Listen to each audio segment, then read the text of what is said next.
Hi friends, ഞാൻ ഈ കാനഡയിൽ എത്തിയിട്ട് ഇപ്പോൾ 6 മാസത്തോളമായി. അപ്പോൾ ഇവിടെ കണ്ട ഒരു പ്രത്യേകത, ഒരു കൗതുകം എന്ന് വെച്ച് കഴിഞ്ഞാൽ കസ്റ്റമൈസ്ഡ് നമ്പർ പ്ലേറ്റുകളാണ്. അപ്പോൾ അതിൻ്റെ കാര്യങ്ങൾ നമുക്കൊന്ന് ചോദിച്ചറിയാം. കാരണം എന്താണെന്ന് വെച്ച് കഴിഞ്ഞാൽ ഈ വീട്ടിലും അങ്ങനെ ഒരു വണ്ടി ഉണ്ട്. അപ്പോൾ നമുക്ക് അദ്ദേഹത്തോട് തന്നെ നേരിട്ട് ചോദിച്ചറിയാം.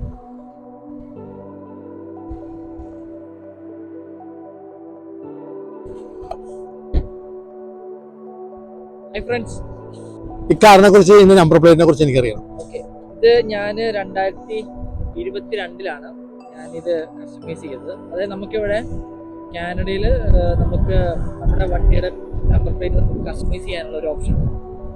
അപ്പോൾ ഞാൻ എൻ്റെ മാമോശ പേര് ഇട്ടേക്കുന്നത്. അപ്പം നമുക്ക് എങ്ങനെ ചെയ്യാൻ പറ്റുന്നത് വെച്ചാൽ, നമുക്കൊരു ഹുണ്ടാരിയുടെ ഇതിൻ്റെ സർവീസ് ഹുണ്ടാരിയുടെ വെബ്സൈറ്റിൽ കയറുമ്പോൾ നമുക്ക് പേഴ്സണലൈസ് ചെയ്യാനുള്ള ഒരു ഓപ്ഷൻ, ഡ്രൈവേഴ്സ് ലൈസൻസ് പ്ലേറ്റ്. അപ്പോൾ അതിനകത്ത് നമുക്ക് ഏത് പേരാണ് വേണ്ടത് അത് അടിച്ചു നോക്കും.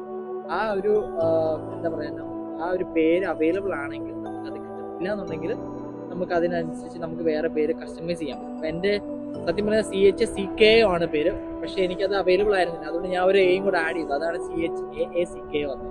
അപ്പോൾ അതിന് ഏകദേശം ഒരു 300 to 350 ആ റേഞ്ചിൽ, ഞാൻ 2 വർഷമായതുകൊണ്ട് എനിക്ക് എക്സാക്ട്ലി എനിക്ക് ആ ഡിജിറ്റ് ഓർമ്മയില്ല. ഏകദേശം ഒരു $300 എനിക്കൊരു ചിലവ് വന്നു. പക്ഷേ അത് വൺ ടൈം പേയ്മെൻറ്റ്. ഇനി നമ്മൾ നാളെ ഈ ഒരു വണ്ടി വിറ്റ് കഴിഞ്ഞ് വേറൊരു വണ്ടി മേടിക്കുമ്പോൾ നമുക്ക് ഈ സെയിം നമ്പർ പ്ലേറ്റ് യൂസ് ചെയ്യാം.